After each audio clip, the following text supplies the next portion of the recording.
우리 주님 부활하셨습니다. 오늘 하나님께서 우리에게 주시는 말씀 함께 봉독하겠습니다. 마가복음 16장 9절에서 20절까지 말씀입니다. 마가복음 16장 9절에서 20절까지 말씀 IORC 126면에 있습니다. 우리 함께 한 목소리로 봉독하겠습니다. 이것은 하나님의 말씀입니다. 예수께서 안식 후 첫날 이른 아침에 살아나신 후 전에 7 귀신 쫓아내어 주신 막달라 마리아에게 먼저 보이시니 마리아가 가서 예수와 함께 하던 사람들이 슬퍼하며 울고 있는 중에 이 일을 알림해 그들은 예수께서 살아나셨다는 것과 마리아에게 보이셨다는 것을 듣고도 믿지 아니하니라. 그 후에 그들 중 2 사람이 걸어서 시골로 갈 때에 예수께서 다른 모양으로 그들에게 나타나시니 2 사람이 가서 남은 제자들에게 알리었으되 역시 믿지 아니하니라. 그 후에 11 제자가 음식을 먹을 때에 예수께서 그들에게 나타나사 그들의 믿음 없는 것과 마음이 완악한 것을 꾸짖으시니 이는 자기가 살아난 것을 본 자들의 말을 믿지 아니함일러라. 또 이르시되 너희는 온 천하에 다니며 만민에게 복음을 전파하라. 믿고 세례를 받는 사람은 구원을 얻을 것이요 믿지 않는 사람은 정죄를 받으리라. 믿는 자들에게는 이런 표적이 따르리니 곧 그들이 내 이름으로 귀신을 쫓아내며 새 방언을 말하며 뱀을 집어 올리며 무슨 독을 마실지라도 해를 받지 아니하며 병든 사람에게 손을 얹은 즉 나으리라 하시더라. 주 예수께서 말씀을 마치신 후에 하늘로 올려지사 하나님 우편에 앉으시니라. 제자들이 나가 두루 전파할세 주께서 함께 역사하사 그 따르는 표적으로 말씀을 확실히 증언하시니라. 아멘. 지시다, 이를 통해 이기게 하시다 라는 제목으로 말씀을 나누겠습니다. 우리말에 지다라는 말이 있습니다. 이 말의 의미 모르는 사람 아무도 없을 것입니다. 전쟁이나 운동에서 패했을 때 흔히 우리는 이 지다라는 말을 사용합니다. 그런데 이 말은 사실 훨씬 더 다양하게 사용되곤 합니다. 대표적인 곳이 어딘가 하면 꽃입니다. 봄이 시작되면 우리 교회 주변에도 꽃이 많이 핍니다. 지금도 참 예쁜데요. 아직 못 보신 분들은 예배 마치고 바로 댁으로 가지 마시고 교회 주변을 한번 산책해 보시면 어떨까 싶습니다. 이 꽃들은 시간이 지나거나 강한 바람이 불면 떨어지게 되는데 이때도 우리는 이 꽃이 떨어지는 것을 어떻게 표현하는가 하면 꽃이 진다, 꽃이 졌다 그렇게 말하곤 합니다. 왜 하필 진다고 표현할까? 참 쓸데없는 생각 해본 적이 있습니다. 꽃이 더 오래 피어있지 못한 것이 시간과 주변 환경 이기지 못하고 패배한 것, 그러니까 진 것이라고 생각한 것일까? 사람들은 그렇게 꽃이 떨어지는 아쉬움을 표현한 걸까? 그렇게 혼자 생각해 본 적이 있습니다. 하지만 이내 꽃이 저무는 것을 꼭 이기지 못한 것, 그래서 진 것이라 말할 필요 있을까 생각하게 되었습니다. 꽃을 더 오래 보고 싶은 마음 많이 있지만, 그래서 꽃이 빨리 지면 아쉬운 마음 당연히 있지만, 그렇다고 꽃이 떨어지는 것 꼭 꽃이 진 것 아니다 싶습니다. 왜냐하면 꽃이 져야, 그래야 열매가 맺히기 때문입니다.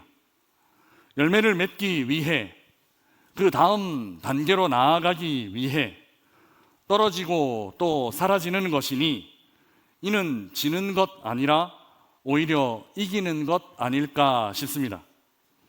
다음부터 꽃이 떨어지면 꽃이 졌다 이렇게 말하지 말고 꽃이 이겼다 한번 말해보면 어떨까 싶습니다. 이와 비슷한 모습, 거의 동일한 패턴이 바로 우리 주님 부활입니다. 우리 예수님은 지셨습니다. 유대인들과의 싸움에서 지셨고 로마인들의 재판에서도 지셨습니다. 그러나 우리는 아무도 예수님이 지셨다라고 생각하지 않습니다. 마치 꽃이 지면 열매를 맺는 것처럼 우리 예수님은 죽음을 이기고 부활의 열매를 맺으셨기 때문입니다. 성경은 우리 주님의 지심을 이렇게 표현합니다. 우리가 지난 고난주간에 아이워십하며 묵상했던 마가복음 15장 37절 말씀입니다. 우리 자막 보면서 함께 읽어보겠습니다. 같이 읽겠습니다. 예수께서 큰 소리를 지르시고 숨 지시니라. 아멘. 여기 지셨다라는 표현이 하나 있습니다. 우리말은 꽃이 지는 것처럼 숨도 지는 것으로 표현합니다. 꽃이 지는 것을 이기지 못하여 진 것인가, 이렇게 제가 혼자 쓸데없이 생각해 보았던 것처럼 숨, 즉 호흡을 멈추는 일도 우리는 뭐라 표현하는가 하면 숨 졌다, 숨 지셨다라고 말합니다. 숨이 이기지 못하고 숨이 졌다라고 표현하는 걸까, 이렇게 생각해 보게 됩니다. 물론 어원학적으로야 숨지다, 꽃이 지다, 노을이 지다, 이 지다에 대해 국어학자들이 아마 잘 설명하겠지만 예수님의 십자가 이야기 안에서, 그 이 이야기 안에서 많은 숨지심 안에 지심의 뜻, 그러니 저주심의 의미가 분명히 담겨 있다. 국어학적으로는 아니다 하더라도 신학적으로는 그렇다 말할 수 있지 않을까 싶습니다. 예수님의 죽어주심 안에는 이미 이기실 수 있지만 굳이 이기려 않으시고 기꺼이 져주신 예수님의 사랑이 담겨 있기 때문입니다. 광고에서 이미 보신 것처럼 기쁨의 50일 행사 중 하나로 굿즈팀에서 중동 지역 선교사님들을 돕기 위해 판매하는 이 굿즈도 우리 교회 입구에 있는 져주시는 하나님을 모티브 했습니다. 야곱이 야복강에서 씨름하며 만났던 하나님도 바로 이 하나님, 져주신 하나님입니다. 져주시는 하나님은 힘이 없어서, 능력이 없어서, 이길 수 없어서 지신 것 아닙니다. 그야말로 우리를 위해 그저 져주신 것입니다. 충분히 이기실 수 있었지만 지심으로, 져주심으로 우리에게 더 좋은 것 주시려는 하나님의 마음, 더 정확하게는 우리를 얻으시려는 하나님의 마음, 그리고 우리를 살리시려는 아버지의 마음, 져주신 마음 안엔 그 마음이 담겨져 있습니다. 야복강에서는 져주심으로 야곱이 이스라엘 되게 하셨습니다. 그렇게 야곱이 하나님의 사람 되게 하신 것입니다. 예수님의 십자가 지심도 마찬가지입니다. 예수님의 숨 지심은 사랑으로 져주심, 우리를 위해 져주심입니다. 지난 주일에도 말씀드렸지만 힘이 없어지신 것 아니고 이길 수 없어 패하신 것 아니다라는 것이죠. 우리를 사랑하시기 때문에 지셨고 우리를 살리시기 위해 지셨다, 져주셨다라는 것입니다. 예수님의 숨지심 안에는 우리를 향한 사랑이 그렇게 고스란히 담겨져 있습니다.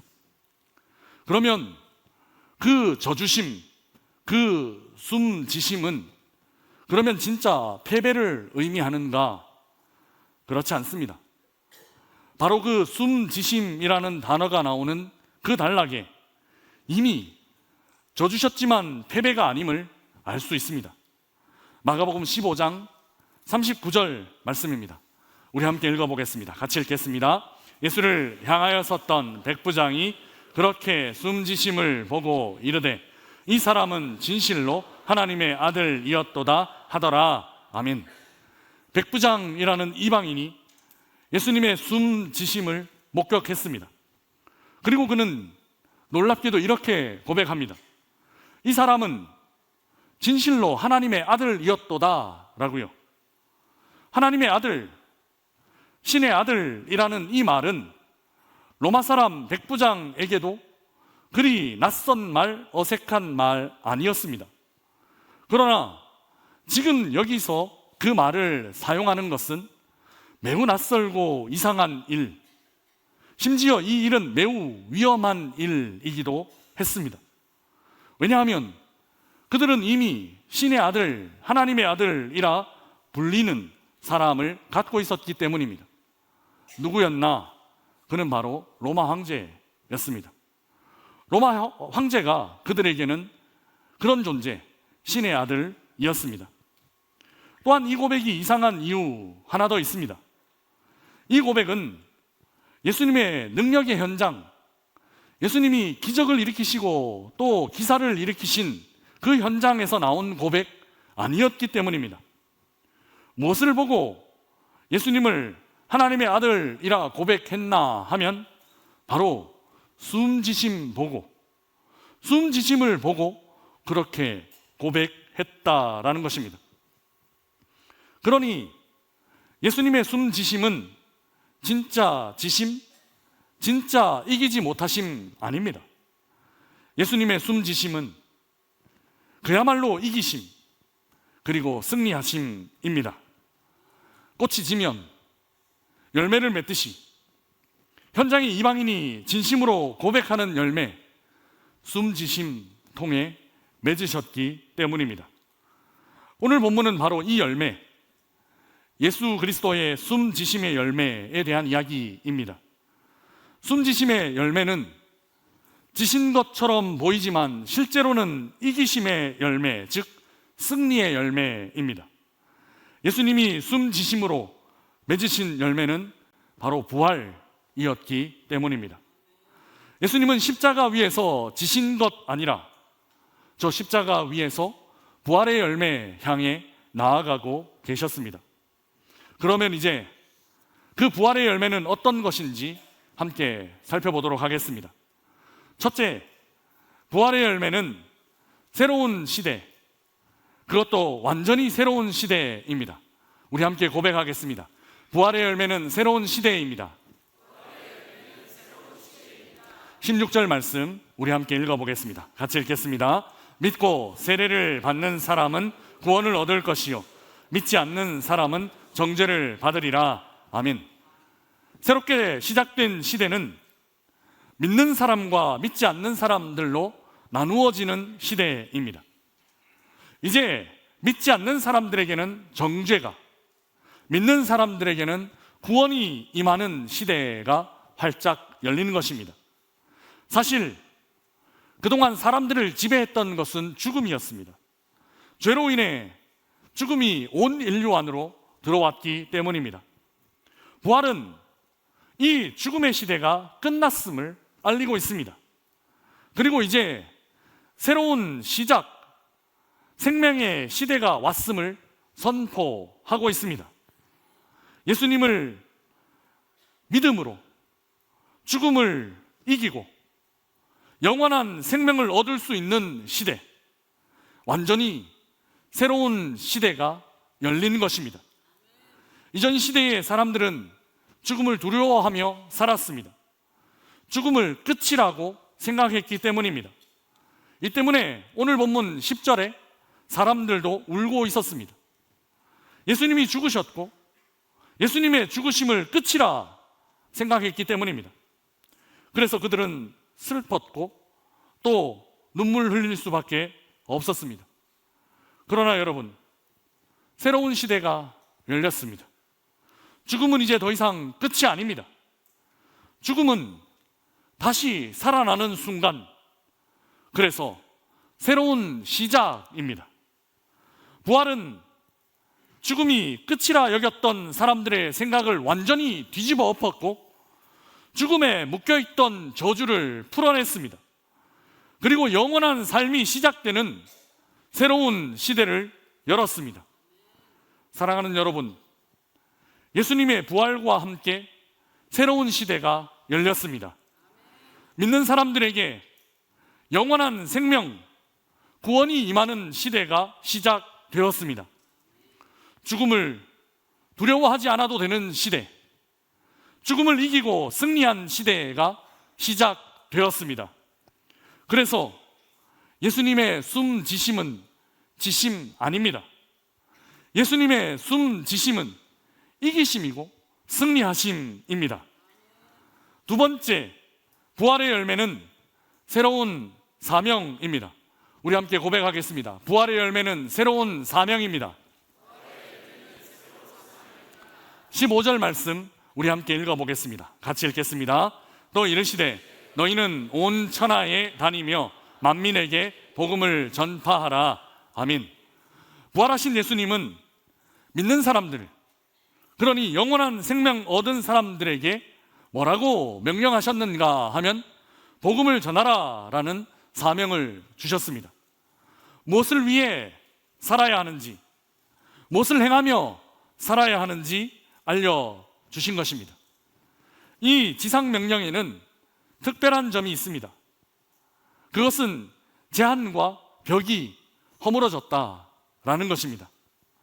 온 천하에 다니라고, 온 세상에 가야 한다 하셨고, 또 만민에게, 그러니 모든 사람에게 복음 전하라 하셨습니다.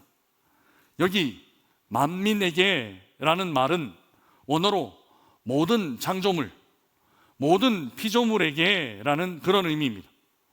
복음은 그동안 나라와 나라 사이에, 민족과 민족 사이를 가로막고 있던 벽을 허물었습니다. 그리고 복음은 모든 피조물들 사이의 벽조차도 허물었습니다. 벽을 허무신 예수님은 이제 그 벽 너머의 세계로 믿는 우리들을 초청하십니다. 온 천하, 온 세상이 우리가 일을 해야 할 곳이다 알려주셨고, 또 만민, 모든 피조물들이 우리가 섬겨야 할 대상이라 일러주셨습니다. 이것이 죽음을 극복한 사람들의 사명입니다. 우리는 살리는 일을 하도록 부름받은 것입니다. 온 천하를 다니며 영적으로 죽은 피조세계를 살리는 일, 살림받은 우리들이 해야 하는 일이라는 것입니다. 사랑하는 여러분, 그러면 나의 온 천하는 어디입니까? 그리고 나의 만민은 누구입니까? 이와 관련해서 저는 우리들의 삶의 자리가 굉장히 중요하다 생각합니다. 우리는 잠자는 시간을 빼고 대부분의 시간을 일터에서 보냅니다. 저는 어떨까요? 5시 출근하면, 그래서 꽃을 잘 보지 못했는데 아직 피어 있더라고요. 우리 자녀들은 어떻습니까? 대부분의 시간을 학교에서 보냅니다. 저는 그 일터와 학교가 오늘 이 본문에 나타난 온 천하라고 생각합니다. 우리는 너무 쉽게 이렇게 생각하곤 합니다. 주중에는 세상에 나가 살고 주일에는 교회에서 하나님 섬기며 산다고. 또 우리는 너무 쉽게 이렇게 생각합니다. 세상에는 성직이 있고 또 세속 직업이 있다, 이렇게 생각합니다. 그 세속 직업은 그저 돈 벌기 위한 생업이다, 이렇게 생각합니다. 그러나 여러분, 그렇지 않습니다. 우리가 진짜 허물어야 할 벽, 복음 안에서 무너뜨려야 할 벽은 바로 이 벽입니다. 하나님은 그 일터로 나를 보내셨습니다. 그 일터는 나를 하나님께서 보내신 곳입니다. 그리고 하나님은 그 학교에 나를 세우셨습니다. 그러면 거기가 우리의 온천하라는 것입니다. 그리고 그곳에서 만나는 사람들이 만민, 모든 사람들입니다. 우리는 매일 온천하를 두루 다니고 있습니다. 그리고 만민을 만나고 있습니다. 그러니 이제 거기서 해야 할 일 있습니다. 그것은 부활의 열매로 주신 새로운 사명, 즉 복음 전하는 일입니다. 이 사명, 숨지심으로 우리에게 주신 사명, 그 승리의 사명, 거룩한 부담감 갖고 잘 감당하며 사시기를 주님의 이름으로 축복합니다. 마지막 부활의 열매는 새로운 관계입니다. 우리 함께 고백해 보겠습니다. 부활의 열매는 새로운 관계입니다. 오늘 본문 20절 말씀입니다. 우리 함께 읽어보겠습니다. 제자들이 나가 두루 전파할세 주께서 함께 역사하사 그 따르는 표적으로 말씀을 확실히 증언하시니라. 아멘. 제자들은 주님 주신 새로운 사명 따라 두루 다니며 복음 전했습니다. 이렇게 사역을 감당하는 동안 우리 주님은 무엇 하고 계신가? 20절에 우리 주님은 함께 역사하신다, 이렇게 기록되어 있습니다. 함께 역사하신다, 이 말은 함께 일하신다, 같이 일하신다 라는 그런 말입니다. 저는 이 말이 참 좋습니다. 우리 주님 나와 함께 일하신다, 우리 주님 나와 함께 사역하신다 라는 이 말이 너무너무 좋습니다. 함께 일한다, 이 말 들으면 머릿속에 떠오르는 단어 하나 있으시죠? 함께 일하는 사람, 즉 동역자. 그렇습니다. 우리는 예수님의 동역자입니다. 같이 한번 고백해 보겠습니다. 우리는 예수님의 동역자입니다. 이것이 우리와 예수님 사이의 새로운 관계입니다. 주님은 단순히 우리를 일꾼으로 부르지 않으셨습니다. 그리고 단순히 일꾼으로 부리지도 않습니다. 단순히 종으로 일 맡기기만 하시지 않는다라는 것입니다. 우리 주님은 우리를 주님과 함께 일하는 사람으로 세우셨습니다. 우리는 주님과 함께 일하고 있습니다. 주님께서 이 땅에서 하셨던 일, 그러니 약한 사람을 강하게 세우는 일, 소외된 사람의 친구 되어주는 일, 우는 사람들 위로하는 일, 죽은 사람 살리는 일, 우리는 지금 주님의 일을 하고 있습니다. 그리고 우리는 주님과 함께 일하고 있습니다. 예수님께서 숨지심으로 새롭게 맺으신 열매는 주님과 우리가 함께 일하는 바로 이 관계입니다. 주님과 함께 일하는 귀한 동역자의 삶을 사시기를 주님의 이름으로 축복합니다. 사랑하는 명선의 가족 여러분, 꽃이 지면 열매를 맺습니다. 그러나 이는 진 것 아니라 이긴 것입니다. 예수님도 숨이 지셨습니다. 이것도 진 것 아니라 이긴 것입니다. 그 숨 지신 자리에 부활의 열매가 맺혔기 때문입니다. 이 부활의 열매는 새로운 시대, 새로운 사명, 그리고 새로운 관계입니다. 죽음이 아닌 생명을 누리는 시대에 믿음으로 반응하며 사시기를 주님의 이름으로 축복합니다. 온 천하를 다니며 만민에게 복음을 전하는 사명자로 사시기 바랍니다. 우리의 가정과 우리의 일터, 그리고 우리의 학교가 온 천하인 줄 믿고 그곳에서 만나는 사람들이 하나님께서 만나게 하신 만민인 줄 믿으시기를 축복합니다. 그리고 그 사명 감당하며 예수님의 동역자로 함께 일하는 기쁨 누리며 사시기 바랍니다. 비록 십자가에서 숨 지셨지만 부활로 승리하신 우리 주님과 동행하며 이 승리 누리며 사시는 이 한 주간 되시기를 주님의 이름으로 축복합니다. 우리 주신 말씀 생각하며 함께 찬양하겠습니다. 살아계신 주 가사를 생각하며 우리 함께 고백하겠습니다.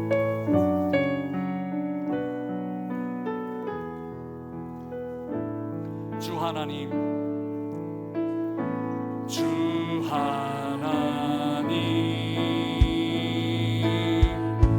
독생자 예수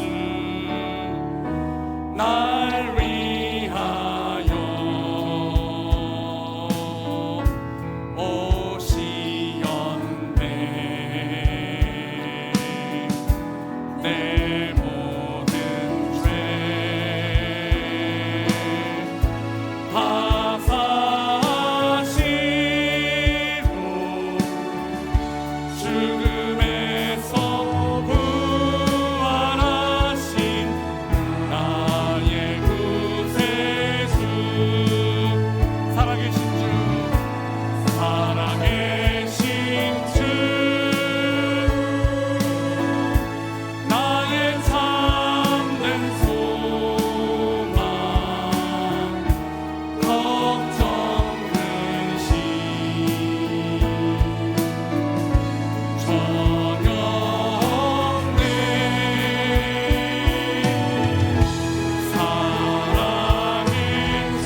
고백하며 기도하며 나아가겠습니다. 지심이 아니라 이기심으로 열매 맺으신 그 새로운 시대, 새로운 사명, 새로운 관계를 생각하십시다. 이 한 주간 하나님께서 주신 사명지, 일터와 가정과 학교에서 살아가게 될 터인데 주님과 좋은 동력 이루어가며 함께 일하는 사람, 주님과 함께 일하는 생명 전하는 삶을 살게 하여 주옵소서. 우리 함께 기도하며 나아가겠습니다. 기도하겠습니다. 주님,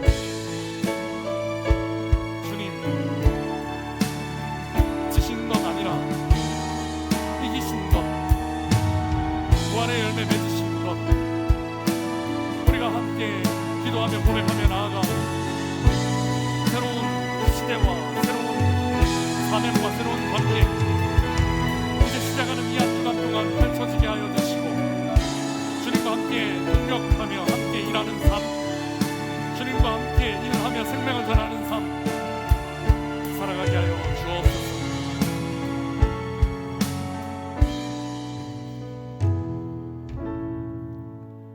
주님 고맙습니다. 십자가는 지심 아니라 이기심이었습니다. 부활로 맺으신 승리의 열매, 저희도 삶 속에 가득 맺으며 살아가게 하여 주옵소서. 머물게 하신 곳, 또 일하게 하신 곳이 복음 전하라고 우리를 보내신 온 천하인 줄 믿고, 또 그곳에서 만나게 하신 이들이 주님 우리에게 연결하여 주신 만민임을 깨닫고 주의 사랑, 주의 생명, 복음 전하는 삶을 살아가게 하여 주옵소서. 저희는 주님과 함께 일하는 사람들입니다. 이 한 주간도 주님께서 우리와 함께 하심, 주님께서 우리와 함께 일하심 기억하고 주님과 귀한 동역의 삶을 사는 저희 모두가 되게 하여 주옵소서. 감사합니다. 우리 주님 예수 그리스도의 이름으로 기도드리옵나이다. 아멘.